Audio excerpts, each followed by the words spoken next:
तो hello guys, welcome back to my channel. Good afternoon. I hope आप सब ठीक होंगे। तो चलिए ज़्यादा टाइम ना वेस्ट करते हुए स्टोरी की साइड चलते हैं।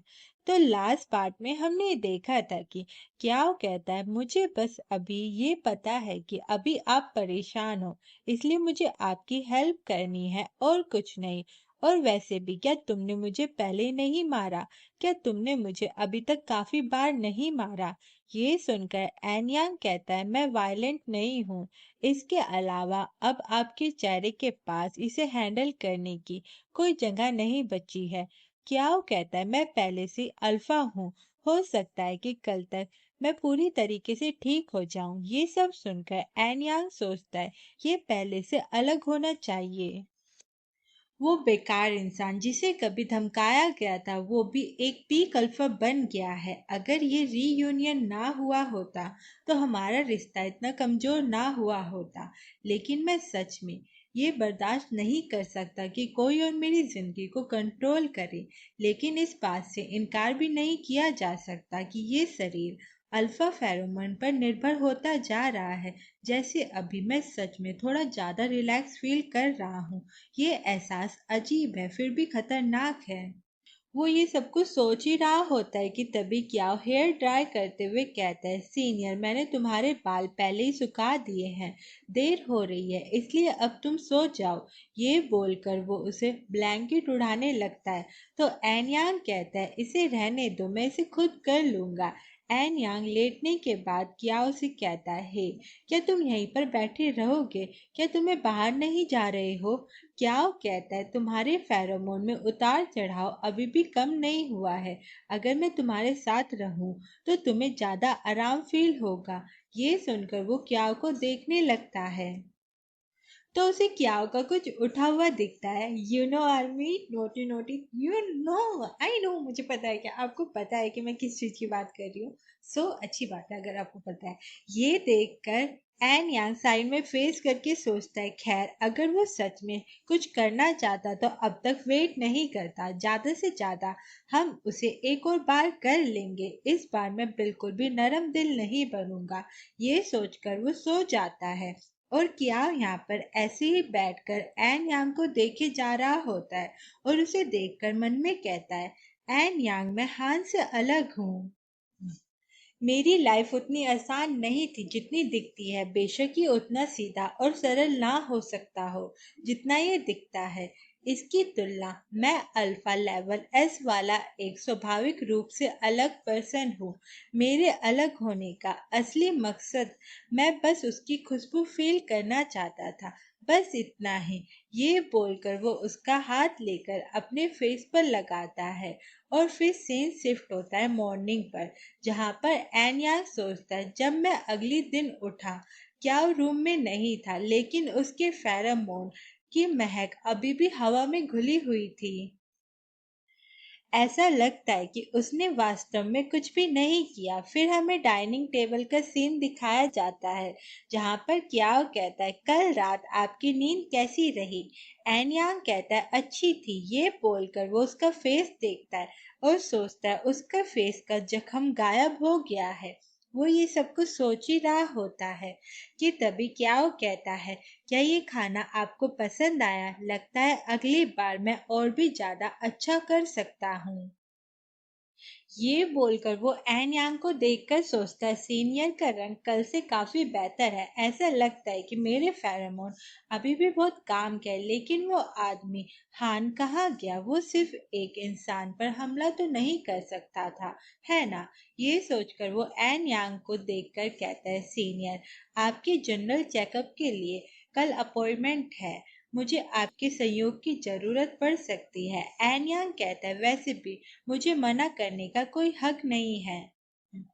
ये बोलकर वो सोचता है, खैर मुझे इस जगह में इतना मगन नहीं होना चाहिए। ये सोचकर वो अपने रूम में आ जाता है और कुछ ढूंढते हुए सोचता है, वैसे भी क्योंकि हान यहाँ पर नहीं है तो मुझे लगता है कि मैं अब स्मोकिंग कर सकता हूँ।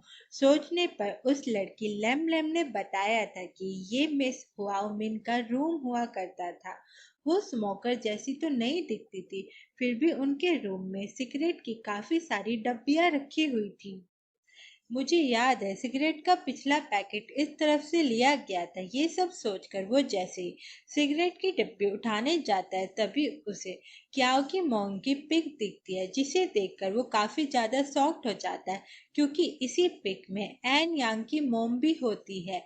ये देखकर एन यांग सोचता है माँ ने मिस हुआओ मिन के साथ फोटो क्यों खिंचाई थी, और इस फोटो में जो पर्सन है वो डैड के पास मौजूदा फोटो वाले पर्सन की तुलना में थोड़ा कम उम्र का लगता है।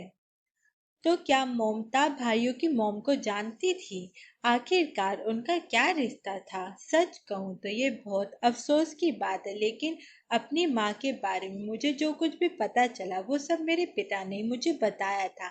अनाथ होने के बावजूद उसने फंडर एकेडमी ऑफ बिजनेस की परीक्षा पास करने के लिए अपनी काबिलियत पर भरोसा किया। भले ही वो एक ओमेगा थे, लेकिन एस रैंक फेरोमोन ने उन्हें स्कूल में बहुत पॉपुलर बना दिया था। लेकिन एक एक्सीडेंट के बाद उनके फेरोमोन कम होने लगे। यहाँ पर एन यांग अपने डैड के बारे में बहुत सारी बातें बताता है। वो बताता है मेरे डैड को मेरी मॉम से पहली नजर वाला प्यार हुआ था और मेरी मॉम एक अल्फा थी। मेरे डैड ने उन्हें पटाने के लिए काफी मेहनत की थी और मेरी मॉम आखिर में मान भी गई थी और वो खुशी खुशी रहने लगे थे। लेकिन अच्छी चीजें अक्सर लंबे टाइम तक नहीं टिकती। अपने अच्छे दिनों के बीत जाने के बाद एन परिवार का बिजनेस गिरने लगा और उनके फेरोमोन रैंक की वजह से ऊंचे तब में उनकी एंट्री का रास्ता पूरी तरीके से बंद हो गया। एन परिवार के मुखिया इस शादी के लिए इसलिए भी राजी हुए थे क्योंकि उनकी ब्लड लाइन आगे बढ़ सके। मेरे डैड को अपना बिजनेस चलाने के लिए जो उन्होंने खुद से खड़ा किया था उसके लिए उन्हें वारिस चाहिए था, जिसकी वजह से मैंने मेरी माँ को खो दिया क्योंकि उन्हें डिलीवरी के टाइम काफी ज्यादा मुसीबत आई। डिलीवरी के बाद बहुत ज्यादा खिंचाव हुआ और वो ऑपरेशन टेबल से उठ नहीं पा रही थी, मतलब कि वो मर गई। और फिर मेरे डैड ने दूसरी शादी कर ली और आखिरकार मेरे पिता पर भारी कर्जे का बोझ आ गया और मेरी सौतेली माँ ने मुझे अपनाने की बजाय सारे रिश्ते तोड़ने के लिए तलाक का रास्ता चुना।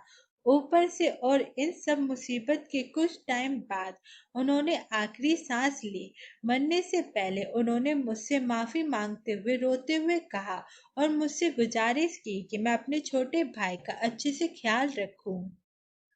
ठीक वैसे जैसे दादाजी ने इतने साल पहले उन पर उम्मीद लगाई थी। लगता है कि वो सच में पिता पुत्र थे, जबकि मैं अपनी माँ जैसा हूँ और इस बात के लिए मैं खुद को बहुत खुशनसीब मानता हूँ।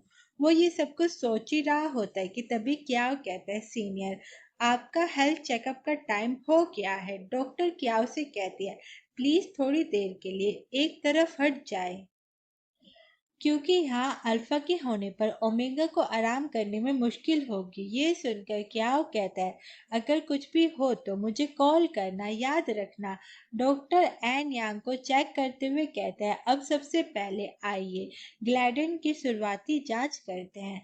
ये बोलकर वो एन यांग के कान में कहता है कल दोपहर 3:20 पर एक सिक्योरिटी गार्ड शिफ्ट बदलने के लिए छुट्टी मांगेगा। भागने का कोई रास्ता ढूंढो। जनरल ली की तरफ से तुम्हारी हेल्प करने के लिए कोई आएगा। क्या डॉक्टर से पूछता है हेलो डॉक्टर सब कैसा चल रहा है। डॉक्टर कहते हैं शुरुआती टेस्ट के नतीजे आ गए हैं, कुल मिलाकर हालत काफी अच्छी बनी हुई है। हालांकि मरीज की ग्लैडन को पिछले कुछ सालों में बहुत नुकसान हुआ है। अगर स्थिति को ध्यान से मैनेज नहीं किया गया तो गंभीर नतीजे हो सकते हैं। अभी एस क्लास अल्फा फेरोमोन के यूज की वजह से शुरुआती सुधार के संकेत हैं, हालांकि मरीज को मार्क नहीं किया जा सकता, इसलिए फॉलो अप जांच से पहले कुछ टाइम तक इलाज जारी रखना होगा। तो गाइस आज का एपिसोड यहीं पर खत्म होता है। तो आगे देखते हैं कि एन यांग यहाँ से निकल पाता है या नहीं। आगे एपिसोड देखने के लिए चैनल को सब्सक्राइब करें। आई होप आपको आज की ये वीडियो अच्छी लगी होगी। अगर लगी है तो प्लीज वीडियो को लाइक करना और ढेर सारी कमेंट करना।